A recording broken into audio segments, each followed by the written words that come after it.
Ndikulandireni abale okondedwa kuli lingaliro la usiku wa lero, usiku wa pa 30 September 2023. Okondedwa mu usiku wa lero tipitilizabe kuphunzira mawu a Mulungu pa mutu omwe ujonena kuti chinsinsi cha moyo wa munthu chili m'manja mwa Mulungu. Musaupanikize moyo wanu poukakamiza kuti ufanane ndi ena. Zanu ndi zanu basi. Ndipo mu usiku wa lero ndi phunziro namba 8 limene kuchokera pa Oweruza chapter namba 11 kuyambira ndime yoyamba mpaka ndime ya namba 11. Mawu a Mulungu muchichewa cha lero akuti Yefita ku Gileyadi anali wankhondo wamphamvu. Iyeyo amayi wake anali mkazi wachiwerewere ndipo abambo wake anali Mgileyadi. Mkazi wake wa Gileyadi anabereka naye ana amuna. Tsono ana amenewa atakula anapirikitsa Yefita ndi kumuwuza kuti sudzalandirako cholowa mnyumba ya abambo wathu chifukwa ndiwe mwana wa mkazi wina. Choncho Yefita anathawa kuchokera kwa abale wake ndi kukakhala m'dziko la Tobu. Kumeneko anakakopa ndi kusonkhanitsa anthu achabechabe ndipo anatuluka pamodzi kukasakaza zinthu. Patapita nthawi Aamoni anadzachita nkhondo ndi Israeli. Tsono pamene Aamoni ankatira nkhondo a Israeli, akuluakulu a ku Gileyadi anapita kukamtenga Yefita ku dziko la Tobu. Iwo anati kwa iye, bwera ukhale mkulu wathu wa nkhondo kuti timenyane ndi Aamoni. Yefita anawawuza a Gileyadi kuti, kodi inu suja munkanana nane ndi kundithamangitsa ku nyumba ya abambo wanga? N'chifukwa chiyani lero mwabwera kwa ine pamene muli pa mavuto? Akuluakulu a Gileyadi aja anamuyankha kuti, chimene tabwerera kwa iwe ndi chakuti upite nafe ukamenyana ndi Aamoni, ndipo udzakhala wolamulira wa onse okhala mu Gileyadi. Yefita anawayankha akuluakulu a Gileyadi kuti, ngati mundibwezeranso kwathu kuti ndikachite nkhondo ndi Aamoni ndipo Yehova nkukandithandiza kuwagonjetsa, ndidzakhala wokulamulirani. Akuluakulu a Gileyadi anamuyankha kuti, Yehova akhale mboni pakati pa inu ndi ife ngati sitidzachita monga mwa mawu anu. Choncho Yefita anapita nawo akuluakulu a ku Gileyadi aja ndipo anthu akumeneko anamusandutsa kukhala wowalamulira ndi mkulu wa nkhondo. Tsono Yefita anabwerezanso mawu omwewa pamaso pa Yehova ku Mizipa. Ameni. Okondedwa mwa mawu a Mulungu amene tawerengawa titsogozedwa ndi kulingalira konena kuti nthawi zina kuchitidwa chipongwe imakhala njira yapaderadera yotengera ku malo atsopano, ntchito yatsopano, abale atsopano, komanso moyo wabwino watsopano. Ameni. Kuchitidwa chipongwe, kukhumudwitsidwa, kutayidwa, kutengedwa wachabechabe ndopanda pake, inde kumapweteka, inde sikwabwino, inde kumawawa, komano Mulungu nthawi zina amavomera kuti zimenezi zitifikire ndi cholinga kuti ikhale njira yotimasula ku zotipwetekazo, ikhale njira yokatitengera ku malo ena, abale ena, ntchito ina, moyo wina watsopano. Ndikuyankhula pano ena alipo amene akuliradi misozi chifukwa chakuti adachitidwa chipongwe chimene moyo wawo udasinthiratu, moyo wawo udayamba kumva zopweteka kudzera mchipongwe chimene adalandira kwa anthu ena. Komanso alipo wena pakadali pano amene adachitidwa chipongwe ndipo zidapwetekadi, moyo sudalidi bwino, koma kudzera mchimenechi adamasuka ndipo adakayamba zina. Ndi kuyankhula pano ali ndi moyo wina wabwino zedi, ali ndi ntchito ina yabwino zedi, ali ndi banja lina labwino zedi, ali ndi machitidwe ena abwino zedi. Adachitidwa chipongwe koma kuti nkhani yawo muimve mukhoza kuma kunja kuno kula Satana amene amatha kumchita munthu chipongwe motsindika. Ambuye adalola ziwachitikire kuti awatengere pena. Ndikambena nonse amene mwina panopa mukumva kupweteka kamba ka chipongwe chimene adakuchitira anthu ena, ndili ndi mawu mu usiku wa lero. Nyengo zina chipongwe chimene timachitidwachi imakhala njira imene Mulungu amatha kuyilola kuti ititengere pena, itichotse pamaso pa anthu awawa, ikatifikitse pena kumene mawa lathu, kumene kutsogoloko otichita chipongwewa ndithu amadzapepesa, amadzachita manyazi, amadzaonekera poyera kuti adalakwitsa. Ndikamba ndi kwena pano amene mwina achitidwa chipongwe akudandaula namati moyo wanga watha. Ayi, moyo wanu sudathe, koma kuti chimene mulungu achite pa moyo wanu chidzapangitsa kuti awawa achite manyazi. Biro adzabwera nthawi ina kudzakupepesani, adzafuna thandizo lanu inuyo. Nyengo ina yake Yehova adzachititsa manyazi kopsa. Mulungu sangalolere kachitike pachabe. Ayi, inuyo mmapemphera, inuyo simudalakwe, inuyo ndithu muli pa chilungamo. Ngati mwalandira chipongwe koma inu simudalakwe, ayi, nkhani imene sidathe, ili mudzanja la Mulungu. Kamundimva kondero, tandimvani. Wotichita chipongwe amayembekezera kuti tikutha, ndipo moyo wathu sudzakhalanso kanthu, kuyiwala kuti chinsinsi cha moyo ndi tsogolo la munthu zili m'manja mwa Mulungu.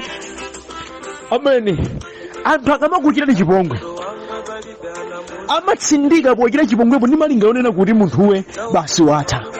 Moti alipo wena amayankhula mawu amene uchandango chokene moyo mwake adatha, amene chalibe ntchito, amene sangachiteso izi ndimachita izi ndine apa ndimatere, amene uchangotere. Musatero, musathe mawu, sindilu chauta. Ayi, ambiri wanthu amene amachita anzawo chipongwe amayembekezera kuti pamene munthu uja amchita chipongwe, munthu uja ammamatula moyo wawo, munthu uja amene ampanga dizeti, ndiye kuti munthuyo akavutika, moyo wake ukakulukutika, sakakhala kanthu, kuyiwala kuti tsogolo la munthu, moyo wa munthu amasunga mchauta. Zimenezi sizili m'manja mwa munthu zathu, ayi, zili m'manja mwa otilenga Yehova. Tsono otilengayi ndi oweruza olungama, otilengayi ngochikondi, otilengayi ngosamala. Zimatheka wanthu kuchita chipongwe, Mulungu nkusamalira za moyo wako. Ndikamaonika Bible ndimaona nkhani zambiri za wanthu amene adachitidwa chipongwe, ngakhale ndi abale wawo, ngakhale ndi abwenzi wawo, koma Yehova sadawataye, adawasamala, ndipo moyo wawo kutsogoloko udakhala moyo wopambana. Ndimatikapena nonse amene pano muchita chipongwe, tandimvetsani.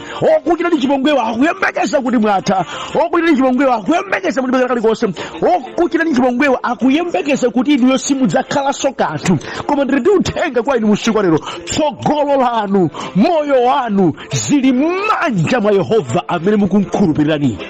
Ameneyi sangakutayeni, ameneyi ali m'maganizo apaderadera, amene isayendera malingaliro a wanthu, amene ingokhulupirika, amene amasintha nyengo, amene ingodabwitsa. Amene ndodabwitsa, amene okondedwa. Langizo langa musiku lero ndi ili: musaupanikize moyo wanu kuti uzikakamira abe zinthu zimene zikungokukulukutani. Musamachite mantha kuyambiranso kapena kuyamba zina. Ambuye sataya wake. Amen. Alipo anthu ena wake akuchitidwa zipongwe zambiri zedi, akunyozedwa, akukulupira. Chilungamo chake nchakuti ndakapolo ku zinthu zina, ndipo amakakapita abekambaka mantha apatinanga kuti pandeka nkukhala ine kodi pandeka nkuyima ine kodi. Komatu alipasa anidziwa anthu zimene zikungowapondereza, nkumawanyoza, palibe choyembekezereka. Ndimati ndikulimbikitseni abale, musauzunze moyo wanu, musaupanikize moyo wanu kukhala mzimenezi. Ayi, ngati mpata utapezeka yambani zina, ngati mpata utapezeka lowerani pena, ngati mpata utapezeka musachite mantha kuyambiranso. Ayi, musachite mantha. Yehova sataya wake. Yehova sataya wake. Muone kodi chabwino nchiti muzingo ukulukutika. Ndipo ndimati ndinene nyambo imene anthu achipongwewo amagwiritsa ntchito ndi mantha amene amatidzala kuti ifeyo kopanda iwo singachite kanthu. Ayi, akutedwa inuyo simungachite kanthu kopanda Mulungu. Malemba amanena kuti kopanda ine simungathe kuchita kanthu, kopanda luchauta, koma kopanda wanthu. Kodi ndimudaona kuti Satana atachotsedwa kumwamba udamusowa kumwamba kuti ayi, we are missing the devil here. Ayiso kulibe, adamuthotholako zakumwamba zidapitabe kuyenda, ndipo zikunkerabe kutsogolo, ngakhale Satana na mitenga wake zidatsitsidwa kupansi. Ndi mmene monso moyo mayenda kuyendera okubala okondedwa, kuti alipo weda amene mwina inuyo mmaona ngati ndi VIP, koma ayiso okondedwa. Satani moyo wanu ndi mtendere, zinthu zimakoma kukhalamo ndi mtendere. Yehova sataya wake musakhale pansi pa ukapolo onyozeka, pansi pa zipongwe chifukwa cha mantha. Ntamkhulupirira alipo bena akondedwa atalimba mtima ndi pamene adaona ulemerero wa Mulungu, atalimba mtima kuyamba zina lero ali patsogolo, adaona zisomo za mpiri chifukwa chakuti adalimbika mtima kuti ine ndidalira Yehova mchimenechi, ndipo Yehova amene zodabwitsa. Mawu a Mulungu amene tawerengawa, it's exactly what I'm saying. Kunena kuti Yefita wobadwa ndi bambo amene adapeza mayi wachiwerewere. Iye mayi wake wa Yefita anali mayi wachiwerewere, ndi bambo yake akwatira mokhazikika adakamtenga Yefita akhale azimulera. Kubanja lokhazikikali bambo wake adaberekanso ana wena. Ana amenewo adayamba kumnyoza Yefita monga tawerengera kuti iwe ndiwe mwana wa mkazi wadama, pakhomo pano mdera lathu palibe chimene iwe udzarengepo. Ayi kunena kwina kumchira chipongwe khala ngati iwe sindiwenso munthu pakati pathu ifeyo. Yefita sadalimbane nawo. Iyo adachoka nayo kakhalabe ndi anthu opanda pake kutobo, komano adazindikira gawo la mwa iye la mphamvu kuti akhoza kumenya nkhondo. Adangokhala kumeneko ndi kumachita zopangitsa kuti akhale chiphanza. Zidawavuta agulu lija lidakumbukira tili ndi m'bale wathu ife amene nkwamphamvu amene akhoza kutithandiza, mpaka adakamugwadira, mpaka adayira kumpempha kuti mubwere mudzatithandize. Okuti adathamangitsidwa ngati munthu wopanda pake, koma adayira kupemphedwa. Chifukwa nchiyani? Iye sadawupanikize moyo wake kuti akhalibe kapolo pakati pa azimnyozabe azimtozabe. Ayi, adavomereza anthu anga chipongwe, adavomereza anthu akundida, adavomereza anthu asakuna chaphini mwene. Koma Yehova adayikiza paino kukhala chiwanga cha nkhondo. Ine ndi anthu opanda pake achabechabe tikhala olimbikitsana mpaka tikhala gulu la mphamvu limene likhoza kukwanitsa kuteteza dziko, ndipo zidakwanitsana zimenezisi. Okondedwa, mukhoza kumadzana ngati opanda pake, yeti inunso muli ndi zanu mkati mwanu zimene zikhoza kuthandizanso ngakhale moyo wa amene akunyozaniwa. Iki chimugwira ndipo nchoonadi. Sindili munthu wachabechabe, sindili munthu wopanda pake. Ayi, angokhala anthuwa mchipongwe. Mama wa amene wabala okondedwa, tiphunziramo zinthu izi. Choyambirira, chiyambi cha moyo sichifanana. Chiyambi cha moyo uno mdziko mwayi sichifanana. Ulendo wa moyo okondedwa ngwake wake. Anthu amene munganene mdziko lino kuti ali ndi chumawa, mwafufuze sadayende mnjira imodzi. Ayi, ndi chifukwa chake ndikukulangizana apa lokondedwa, musamakhale ndi phuma la kuweruza za mawa sizidziwe, popeza chiyambi cha moyo chimakhala chosiyanasiyana. Ayefita tuwawo tiwekambira nkhani apawa kuti amene adakira kugawa pempha kuti akathandize Agiliyadiwa adabadwa choke kwa mayi wachiwerewere. Chiyambi chake chomvetsa chisoni, chiyambi chake chosakondweretsa, koma Yehova adziwa kusamalira nkhale wanthu. Ndikuyankhula ndi wena pano amene mwina mbiri zanu sizabwino. Ayi, amene moyo wanu mwadutsa mokulukutika, mwina nkutheka mumaona ngati kuti inuyo mulibe ntchito. Iye adziwani chiyambi cha moyo sichimakhala chofanana. Alipo wena adapita mothasa zimawayendera ku makolo awo ngabwino, komano ali mchuma, mathero awo mwina nkutheka sadzakhalanso choncho. Alipo wena amayamba movutikira kwa mbiri zedi, koma kumapita kwa moyo okondera nkukhala wanthu mapwepwete. Alipo wena amayamba bwino, komano nkudzavutika nkubweranso kukhala bwino. Ndi moyo mchisisi. Mwa ichi ndimati nene kuti pamene wena akamakuchitani chipongwe, musamagereke kuti mudzakhala basi pa chipongwe mpaka kalekale. Ayi, inunso chita chipongwedu mukakhala kuti muli pathasatasa, musayembekeze kuti zidzatero mpaka kalekale. Ayi, dziko mperete, moyo umatembenuka. Moyo chiyambi chake sichimafanana, sizimatheka. Aliyense ali ndi mbiri yake. Zimangovuta kuti anthu ufe timatopangana chipongwe, sikudafunika kutero. Ayi, mwina nkutheka amene mukuwapanga chipongwewa ndi amene adzakhala thandizo lanu mawa. Mwina nkutheka amene mukuwanyozawa ndi akhala mtsogolo moyo wanu. Mwina nkutheka iwo amene mukuwasambwadzawa amenewa ndi amene mudzawagwadire mawa. Makiyi a zinthu zina za moyo wanu Yehova adapatsa iwowa, mukunyoza chala chokudyetsani. Chiyambi cha moyo sichifanana. Kotero mukamamuona munthu lero chanzeru mungachite nkumulemekeza, chifukwa za mawa sizimadziwika. ngati mwekhalako ndi abale anu pena yamikani kumwamba mwina nkutheka Yehova adaona kutsogolo nawo panga amene kuti akhala abwezi anu.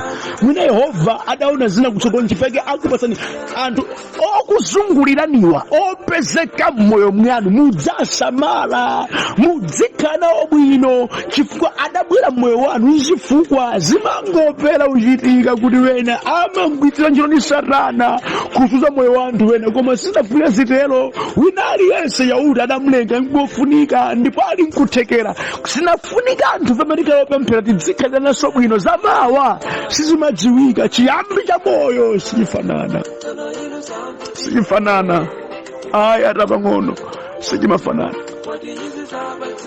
Chachiwiri ndi chokondedwa onyozeka lero ni mabwana amawa nkutheka. Onyozeka lerowa nkutheka ali pa training chabe nkutheka Mulungu akungowakonzekeretsa pa chachikulu chimene adanyamula. Zimangodabwitsa kuti chinsinsi chodabwitsa chimene Mulungu amayika pa moyo wa munthu sichimatha kuonekera ndi maso akuthupiwa kawirikawiri. Mabwana amene mukuona lerowa adakhalapo ana anthu adawanyozapo nkutheka sadadziwe kuti mawa lawo lidzakhala lotere. Ndimene zidamchita Yefita pokapezeka pakati pa abale wake adamunyoza namuyesa ngati munthu opanda pake osadziwa dera limene loli odzawateteza bwana wawo wowatsogolera ndi amene moti kupezeka kwake kunali kudzamba ubale ndi anthuwa kuti adzakhala owatsogolera sadadziwe. Okondedwa musamathe mawu ndikapena ali pa anthu ena wake amalalata kwambiri amanyoza kwambiri ndipo sasamala za anthu kwambiri zedi. Ndikukuza tsiku lake mudzazolika ngati muyang'ana zingano pansi mudachita manyazi munthu amene mudamtafulira na amene watenga makiyi atsogolola moyo wanu. Kondedwa limanika mbenani chonde mudziphunzira kukhala bwino ndi wanthu zamawa sizipanganika. Onyozeka lerowa chimene Mulungu adawalengera chidzanja lake. Onyozeka lerowa ali zikulu zakumwamba. Onyozeka lerowa ndikuzani chilipo chapaderadera chimene adanyamula Yefita. Mwa iye munali utsogoleri wa mphamvu, mwa iye munali ukatsikiro menya nkhondo umene abale wake sadauone. Adamunyoza nafika pompitikitsa kumchita chipongwe koma Yehova sali choncho. Kondedwa malemba manene kuti ngati nkutheka monga mukhoza khalani ndi mtendere ndi anthu onse. Mawu amene mutenge phunzirani kukhala munthu wa mtendere ndi anthu onse. Lekani kukhala wazipongwe moyo wanu udzakhala moyo wabwino. Amen. Chachitatu ndi chabwino kondedwa achipongwe osamabwezera chipongwe achipongwe osamalimbana nawo. Nyengo ndi imene imadzawaphunzitsa kamundibaka achipongwe osamabwezera chipongwe ndipo achipongwe osamalimbana nawo. Nthawi ikubwera idzawaphunzitsa kuti kuchita chinthu chipongwe nkwachabe. Ndikuyankhula ndi wena pano okondedwa amene adachita chipongwe anthu wena panopa ndi anthu amanyazi chifukwa nyengo idatembenuka ndipo ikuwaphunzitsa. Inu mukhoza kukhala munthu wachisoni kwa anthu amene adakuchita chipongwe koma nthawi idzawaphunzitsa ndithu ndipo nthawi ilibe chisoni. Nthawi imakhazika pansi imakupatsa maphunziro opweteka. Achipongwe osawabwezera chipongwe ayi nthawi idzawaphunzitsa. Chipandika kulangiza nikunena kuti kwa achipongwe mungoma matukako mwamtendere. Sidawerenge malemba kuti Yefita ndipadamba kumuyenda abale wake hayi. Yefita ndipadabweza mkwiyo hayi. Yefita adapita status wanyozaso hayi. Adachita chipongwe sadabweze mawu hayi. Adangotsamira pa Yehova amene asunga moyo wake. Nthawi idadzawaphunzitsa. Anthu adasineza chachikulu ndi chofunika chimene chidagwada mwa Yefita ndipo adakampempha. Ndili ndi mawu kwa inu abale okondedwa amene mukuchitidwa chipongwe musakhalenso inu solalata onyoza obweza moto ayiso awasabweza chipongwe. Achipongwewa nthawi idzawaphunzitsa adzachita manyazi tsiku lina Yehova atatembenuza merere. Inonse achipongwe ndi mawuwa mukumva modelo lino mbovotsa nga umudziganizira kuti koma ineyo nthawi idzandichita chipongwe ndithu. nthawi zachita chipongwe kwabwino nkupepesa, kwabwino nkukhala mbwino ndi anthu. Chotsiriza pano okondedwa ndi Yehova akayika tsogolo la munthu, olo munthu yomwe anchita chipongwe bwanji, nkunyoza bwanji, zimenezi sizikwanitsa kuchotsa tsogolo labwino limene Yehova adayika, sizimatheka. Zipongwezi zimangotibalira manyazi, kutera zipongwezi kumangotibalira maudani, kutera zipongwezi okuti zimangotitsekeza bwino. Koma chimene Mulungu adatsimikiza kuchitira munthu, kaya mtanchita chipongwe bwanji, kaya mtamunyoza munthuyo bwanji, tsogolo lake ngati lidzadutsa motero limakwaniritsidwa ndithu. Koma kuti inu achipongwenu simukhala mbali azodzadyerera za munthuyo, inu achipongwenu mumadzachita manyazi patsogolo. Ndi chifukwa chake phunziro lanu khala bwino ndi anthu. Kulibe mnyozo umene umaletsa Mulungu kudalitsa anthu, kulibe chipongwe chimene chimayimitsa tsogolo la munthu. Ayi, nkutaya nthawi kuyitana chipongwe, nkutaya nthawi kuyitana chipongwe. Ndipo mati nene ndikungodzibalira matsoka, kudzibalira manyazi amawa, kupangana chipongwe. Zimene chauta adayika pa Yefita okondedwa zidakwaniritsidwabe, ndipo Yefita adakhala otsogolera, adamukaniza kutenga nawo madalitso a abambo awo. Koma kumapeto kwake Yehova adampatsa dera lonse kuti iye ndi amene akhala otsogolera na amene akhala olamulira. Chimene Yehova wakonzera munthu, palibe wina amene akhoza kuphadzitsa, kulibe. Zanu ndi zanu basi. Nonso ino chipongwe musadandaule, chimene Yehova anakukonzerani palibe munthu amene akhoza kutenga. Koma kuti achipongwewo adzachita manyazi pamawa, Mulungu akati muzoperete ziyambaso kuyenda bwino, musamabweze chipongwe. Ayi, nthawi yokhayi ndi kuti aphunzitsa zochitika zokhazi ndi maphunziro owawa okwanira kutembenuza munthu. Ambuye akuthandizani okondedwa kulingaliranso mozama pa zimene tamvanzi. Madalitso kwa inu, usiku wopambana. Amen.